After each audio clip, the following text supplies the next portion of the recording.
안녕하세요. 저는 부산 나눔의 교회를 담임하는 김성은 목사입니다. 지난주부터 생명의 말씀 모병이어 다음 세대 세우기 특강을 시작해서 오늘 두 번째 시간으로 부모가 꿈꾸면 자녀가 행복합니다 라는 주제로 지난주에 이어서 함께 또 이렇게 배우는 시간 갖도록 하겠습니다. 먼저 한석봉 어머니에 관한 이야기를 잠깐 하려고 하는데요. 지난 시간에 잠깐 언급하기는 했었는데요. 저는 여기서 한 가지 질문을 하고 싶어요. 한석봉 어머니, 이 한석봉 어머니는 왜 불을 끄고 아들과 함께 떡을 썰었을까? 뭐 제가 생각할 때는 보통 어머니 같으면 어떻게 하겠습니까? 불 끄고 아들 보고 앉혀놓고 뭐합니까? 자, 그를 써라. 그래서 쓰는 것을 보고 어떻게 합니까? 잘 못 썼다. 그러면 요것밖에 못 쓰냐? 그럼 이놈의 시키. 이렇게 하면서 어떻게 합니까? 등짝 한 대 딱 때려주고 그리고는 똑바로 해. 그렇게 잘할 때까지 그렇게 할 텐데 이 한석봉 어머니는 어떻게 했느냐? 이 어머니는 아들에게 뭐하게 하고 글을 쓰게 하고 어머니는 뭘 했습니까? 글을 잘 쓰니까 본 것이 아니고 어머니는 그 어두운 데서 이렇게 칼로 떡을 쓰는 것을 보여주었다. 저는 여기에서 참 많은 교훈이 있다고 생각해요. 한석봉 어머니가 그냥 아이에게, 자녀에게, 석봉에게 그냥 글을 쓰라고만 가르쳤다면 어쩌면 그런 마음이 들었을 거예요. 불 끄고 글 쓰는 게 얼마나 어려운데 엄마는 어려운 일을 나보고 시키고 엄마는 하지도 안 하고 그런 불만이 생겼을지도 몰라요. 그런데 불을 끄고 글을 쓰게 하면서 이 어머니가 뭐 했습니까? 이 어머니가 같이 떡을 썰었기 때문에 그래서 그 결과를 딱 봤을 때 자기는 불 끄고 나니까 글을 도저히 쓸 수가 없는데 엄마는 그 불을 끈 상태에서도 불을 끄기 전과 똑같이 떡을 가지런하게 쓰는 그 장면을 보면서 엄마가 얼마나 열심히 성실하게 살았는지를 아들이 보게 되고 그러면서 자기의 노력이 얼마나 부족한지를 깨닫게 되었다. 저는 이것이 부모가 꿈을 꾸는 것 때문에 자녀가 행복해지는 아주 중요한 연결고리가 된다 생각해요. 다시 이야기하면 아들만 바라보는 엄마 부담스럽죠. 그런데 자기 삶을 열심히 살면서 아들을 바라보는 엄마 이것은요 아들이 바라보면서 감동을 받고 도전을 받고 따라하고 싶어진다. 그래서 저는 이런 이야기를 좀 하고 싶어요. 3살 버릇 8까지 간다는 이야기 혹시 들어보셨죠? 예. 3살 버릇 8까지 간다는 의미가 뭡니까? 3살 때 버릇이 뭐가 된다? 형성되기 시작한다는 거예요. 3살 때 버릇이 형성돼. 그래서 이걸 제가 보니까 교육심리학에서 이미 조사를 했는데 3세에서 4세에 사람의 인격이나 습관이 이미 거의 대부분이 형성된다고 이렇게 조사 결과가 나왔어요. 그래서 버릇은 언제부터 가르쳐야 된다? 3살 때부터 가르쳐야 돼요. 자, 그러면 이제 3살, 4살이 지난 5살 이후의 아이는 어떻게 되겠습니까? 이제 가르쳐도 안 된다. 가르쳐도 안 된다 그러면 이제 답이 없잖아. 너무 절망스럽잖아. 그래서 5살 이후의 아이들이 안 된다는 얘기가 아니고 5살, 6살 자꾸 나이를 먹어갈수록 뭐를 고치기가 어렵다? 습관을 고치기가 어렵다. 불가능하다는 이야기가 아니고 어렵다라는 이야기를 하고 있어요. 그래서 자꾸 버릇은 언제 가능하면 1살이라도 빠르게 어릴 때 그렇게 고치는 것이 좋다. 그래서 오늘 우리의 습관이 부모의 습관이 누구에게 영향을 미친다? 자녀에게 영향을 미친다는 거예요. 그래서 오늘 한석봉 어머니가 어떻게 했습니까? 그 삶의 그 모습, 그 생활 습관이 그 아들에게 그대로 전달되어져서 그 아들이 아주 탁월한 글을 쓰는 사람이 되었습니다. 자, 요 그림 한번 보면서 우리가 좀 이야기를 이어갔으면 좋겠는데요. 자, 요 그림 어떤 그림이에요? 아이가 할머니로부터 따라하라고 교육받지 않았음에도 불구하고 아이가 뭐하고 있어요? 똑같이 따라하고 있죠. 또 아저씨가 아이들 보고 따라하라고 이야기하지 않았는데 아이들이 아저씨를 따라서 뭐하고 있습니까? 뒷짐을 지고 따라가고 있다라는 거죠. 그래서 우리 아이들을 우리가 이야기할 때 따라쟁이라고 하는 이야기를 자주 합니다. 이것은 무엇인가 하면 시키지 않는데도 불구하고 아이들은 뭐한다? 보면서 따라하게 돼 있어요. 그래서 우리 잘 하는 말이요. 법조인 집안에서 법조인이 많이 나오고 의사 집안에 뭐가 나옵니까? 의사가 많이 나오고 목회자 집안에 목회자가 많이 나오고 사업가 집안에 사업가가 많이 나와요. 왜 그러냐면 가르쳐주고 배우지 않았는데 그냥 생활 속에서 그냥 보고 따라하게 되다 보니까 익숙해지고 자연스러워지고 또 익숙하고 자연스러워지다 보니까 뭐 하게 됩니까? 잘하게 되는 거예요. 그래서 오늘 우리가 이게 습관이라고 하는 것은 사람에게 영향을 주는데 특별히 부모의 습관이 자녀에게 영향을 줍니다. 자, 그런데 중요한 것은요. 부모의 습관을 아이들이 따라할 때 좋은 것만 좀 따라해주면 좋겠는데 아이들은 뭐도 따라한다면 나쁜 것도 따라해요. 그래서 나도 모르게 내가 하고 있는 행동이 누구에게 전달되고 있다? 우리의 자녀에게 전달되고 있어요. 그래서 나는 이야기하죠. 엄마의 좋은 것만 배워. 나쁜 것은 배우지 마. 이렇게 이야기하는데 아이들은 나쁜 것은 배우지 마 하는 그거까지도 배워서 더 오히려 나빠지는 경우들이 있다. 그래서 얼마 전에 미국에서 연구를 했는데요. 그 연구의 결과가 나왔어요. 그 결과가 뭐였느냐면 부모 중에 알코올 중독자가 있으면 그 자녀가 일반인보다 알코올 중독자 자녀가 알코올 중독자가 될 확률이 높다는 거예요. 그래서 왜 그럴까 싶어서 이제 연구를 해봤더니 이게 술을 한 번도 먹어보진 않은 아이의 뇌가 이미 술을 술술 받아들일 수 있도록 그렇게 뇌가 그렇게 변형이 되어 있더라는 거예요. 그게 연구 결과에 나왔다는 거예요. 야, 이게 얼마나 중요한지. 그러니까 이건 우리가 말하고 행동하는 것뿐만 아니라 무의식 속에서도 이런 것들이 영향을 주고 있다. 자, 우리 잠깐 한 가지 더 재밌는 질문 하나 드리려고 하는데요. 자, 한번 맞춰보시기 바랍니다. 자, 여자들이 가장 많이 영향력을 받는 사람은 삐리리. 다 누구일까요? 삐리리. 엄마. 엄마에게 뭐 영향을 많이 받을 수 있죠. 또요. 남자. 그렇죠. 여자에게 영향을 많이 주는 남자일 수 있죠. 연예인. 자, 정답을 한번 보여드리겠습니다. 자, 여자들이 가장 영향을 많이 받는 사람은 아는 언니. 아는 언니. 그래서 이게 왜 영향을 많이 받는 사람이 아는 언니일까? 이것은 뭔가 좀 궁금한 점이 있고 잘 모르는 것이 있을 때 누구한테 물어보기 때문에요? 아는 언니한테 물어보는 거예요. 그리고 아는 언니하고 가장 가까이 있는 거예요.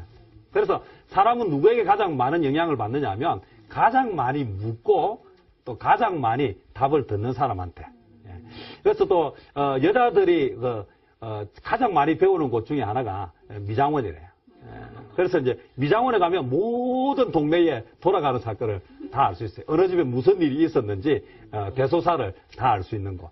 그래서 여기서 제가 한 가지 중요한 것 하나를 말씀드리고 싶은데요. 그게 뭐냐? 그러면 왜 이 여자들에게 가장 영향을 많이 주는 사람이 아는 언니 또는 많은 정보를 접수하는 곳이 미장원 이런 곳일까? 그것은 유시간 말로 뭐라고 하느냐면 잠재적 교육 과정을 통해서 영향을 받는다. 잠재적 교육 과정 또 표면적 교육 과정이 있는데 조금 어려운 말이기는 한데 한번 좀 설명을 하면요.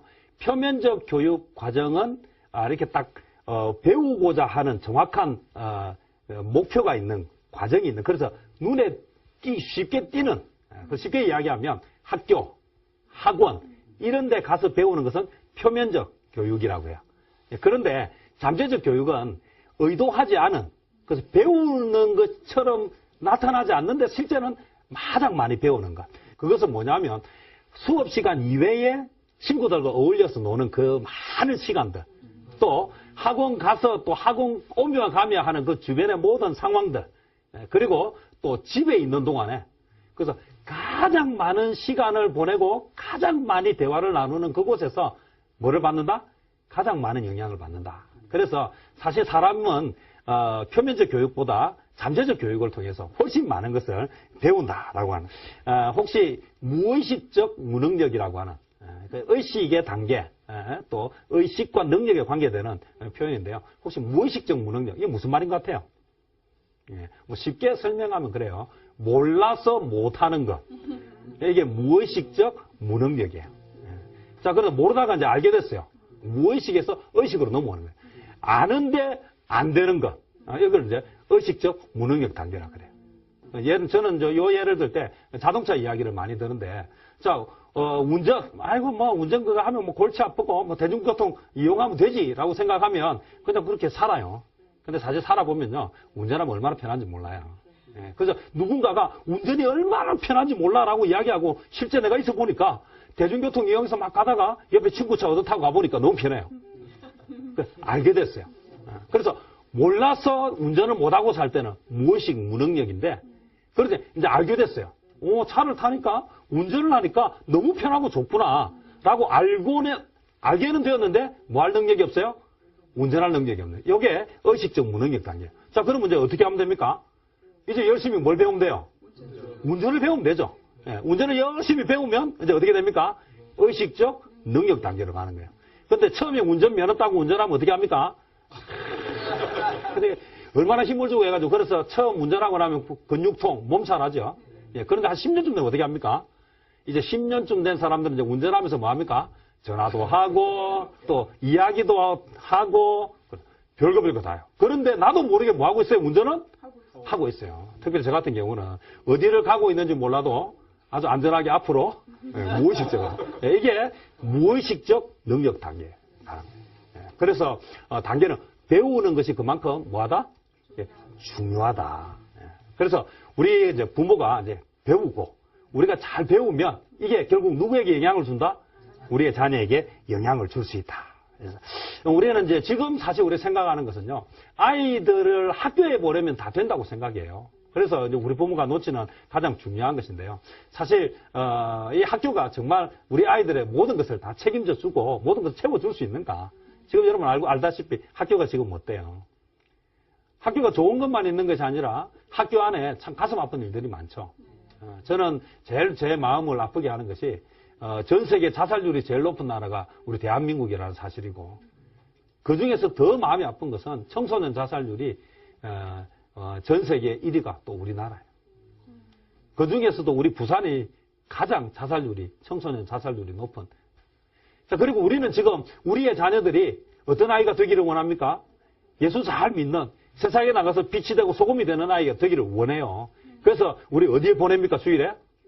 교회 학교 보내죠. 그럼 지금 교회 학교는 어때요?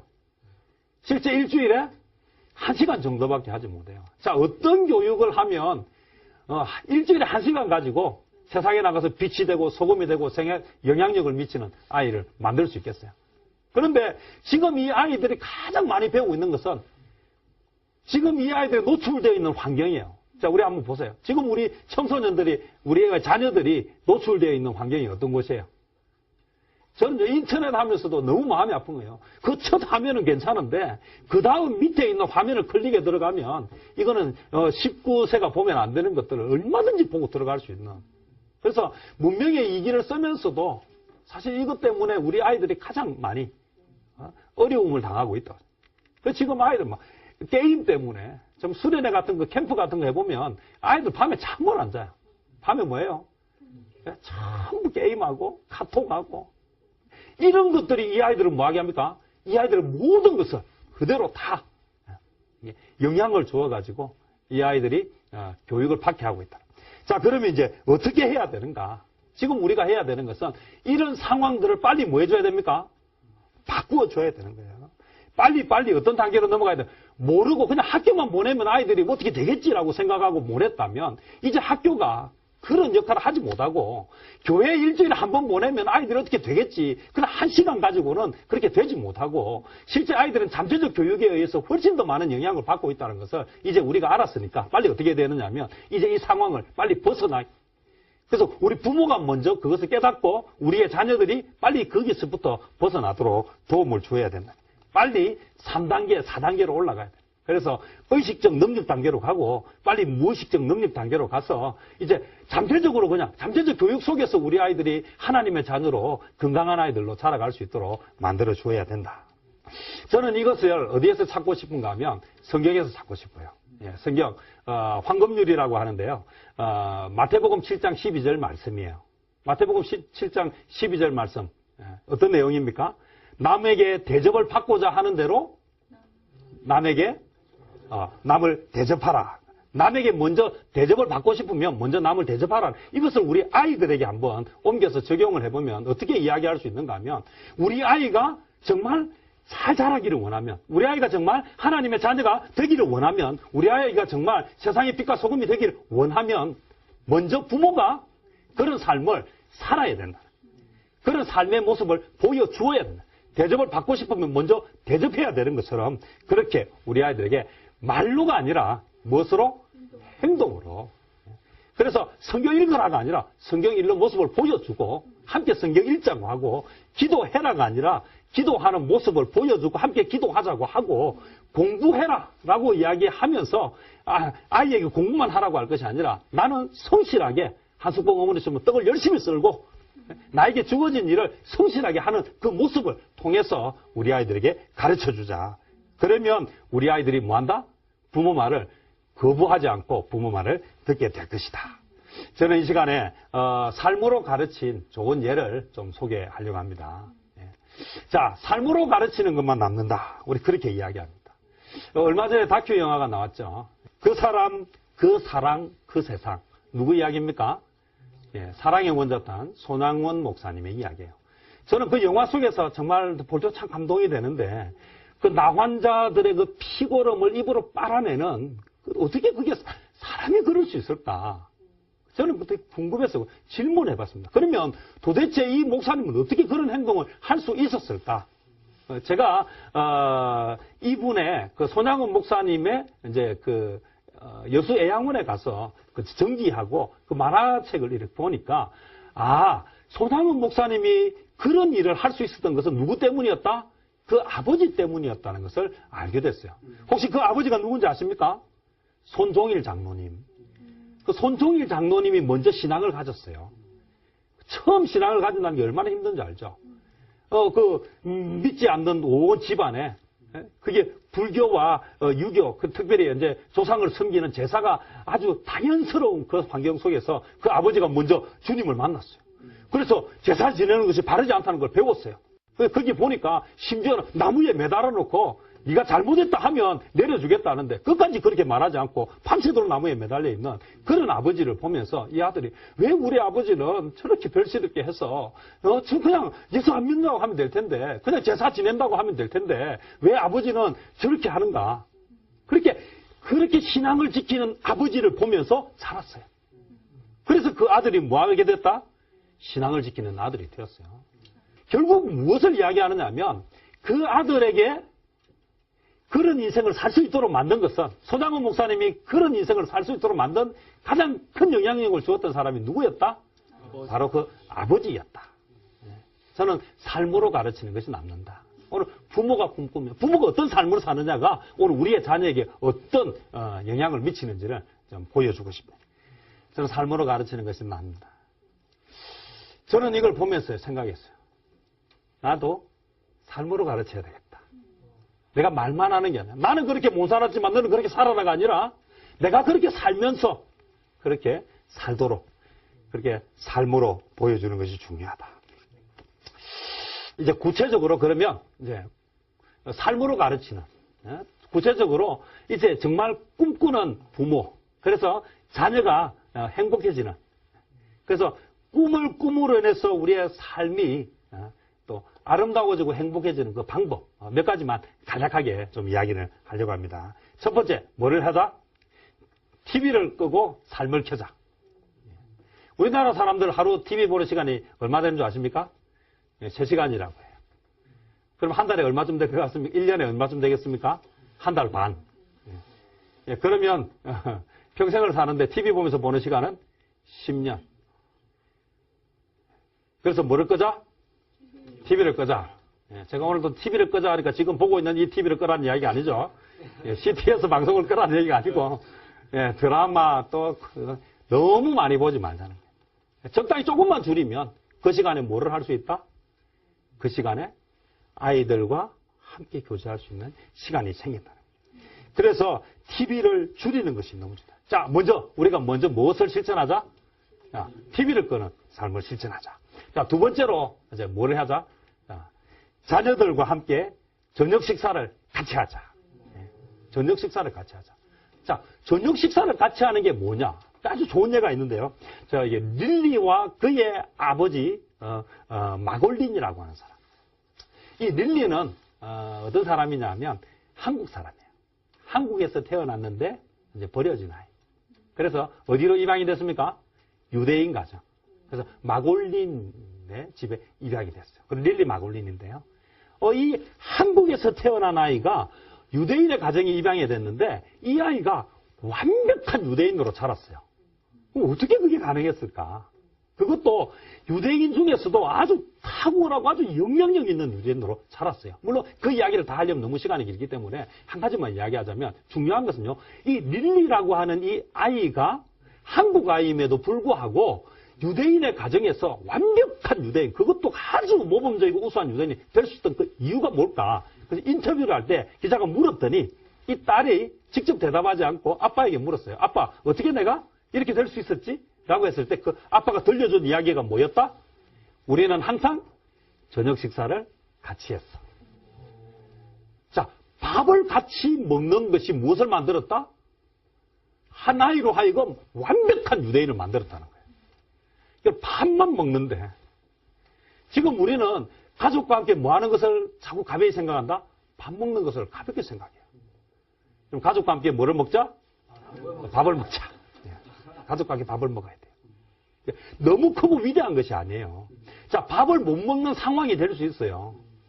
저는 요즘 너무 바빠가지고 아침, 점심, 저녁을 밖에서 먹는 때가 많은데 그래서 아이들과 밥은 먹지 못하니까 대신에 저는 뭘 하냐면 저녁 시간에 아이들과 함께 광안리까지 산책을 해요. 산책을 하고 나서 뭐가 달라졌는가 하면 저는 우리 딸아이가 말을 별로 안 하는 아이인 줄 알았어요. 그런데 막 그 갔다 오는 1시간이 넘도록 얼마나 말을 많이 하는지 나는 이렇게 시끄러운 아이인지 몰랐어요. 그동안에 제대로 같이 못했던 그래서 단절됐던 관계가 회복되셨어요. 그래서 자 무엇을 하자? 가족이 함께 식사를 하자. 밥을 먹는다는 것은 곧 뭘 하는 것입니까? 거기서 이야기를 대화를 하는 눈높이를 낮춰서 듣게 되고 그러면서 이 아이가 질문하게 되고 많은 인생의 고민들. 그래서 여자들이 아는 언니한테서 배우는 것이 아니라 자녀들이 누구한테서 배워야 된다? 부모한테서 배워야 된다. 그래서 편안하게 무슨 이야기든지 할 수 있도록 만들어 주었으면 좋겠다. 자, 마지막으로 한 가지만 더 이야기를 하려고 하면요. 이제 뭘 하라? 독서를 하라. 아이가 책을 읽도록 해주라. 저는 강영호 박사님 참 좋아합니다. 중학교 때 축구를 하다가 실명을 하고 나서 그렇게 이제 자기를 돌봐주던 그런 자매와 함께 또 결혼을 해서 미국으로 이민을 가서 미국의 명문 가문을 이루고 그 장애를 가진 이 박사님의 자녀들이 아주 미국의 아주 훌륭한 자녀들로 자랐어. 그래서 이야기합니다. 미국의 명문 가문, 한국에서 가장 미국에서 성공한 그런 가문을 이루었다고 이야기해요. 그 비결 중에 여러 가지가 있기 때문에 저는 한 가지만 꼭 이야기하고 싶은데 이 아이가 학교에 가서 아버지에 관해서 글을 쓰라고 했는데 이 아이가 뭐라고 했냐면 우리 아버지는 저녁에 불을 끄고 책을 읽어주는 아버지. 대부분의 정상적인 아버지는 뭐를 합니까? 불을 끄면 책을 못 읽어주죠. 그래서 책을 읽어주려면 뭐를 켜야 된다? 불을 켜야 되는데 우리 아빠는 밤이 되면 뭐 한다? 불을 꺼주고 끄고 이렇게 점자를 이용해서 책을 읽어줍니다. 물론 눈이 시각장애인이기 때문에 뭐 할 수 없어서 같이 농구는 해줄 수 없고 같이 축구는 해줄 수 없었지만 그가 할 수 있는 것이 뭐였다? 책을 읽어주는 거예요. 오늘 우리가 우리의 자녀에게 정말 꿈을 제대로 꾸게 해주고 내가 살아가는 것을 아이들에게 제대로 가르쳐주고 싶다면 우리가 무엇을 하게 해야 된다? 책을 읽게 해주어야 된다. 저는 이제 이야기를 좀 정리를 하려고 합니다. 자, 오늘 우리가 부모가 꿈을 꾸면 자녀가 행복하다라고 했습니다. 자녀가 정말 잘 되기를 바라십니까? 네. 그렇다면 먼저 내가 꿈을 꿔야 돼요. 내가 어떤 꿈을 꿔야 되냐? 내가 삶으로 아이들에게 보여주고 내가 먼저 행동으로. 그래서 가장 첫 번째는 뭐다? 우리가 뭘 끄자? TV를 끄자. 그리고 또 뭘 하자? 저녁을 같이 먹자. 그리고 뭘 하자? 책을 읽자. 작은 실천에서부터 놀라운 결과가 나타납니다. 그래서 오늘 우리 부모가 이제 정말 하나님 안에서의 꿈을 꾸고 그것을 통해서 우리의 자녀들이 제대로 건강하게 잘 자랐으면 좋겠습니다. 오늘 이 강 열심히 들어주신 여러분 진심으로 감사합니다.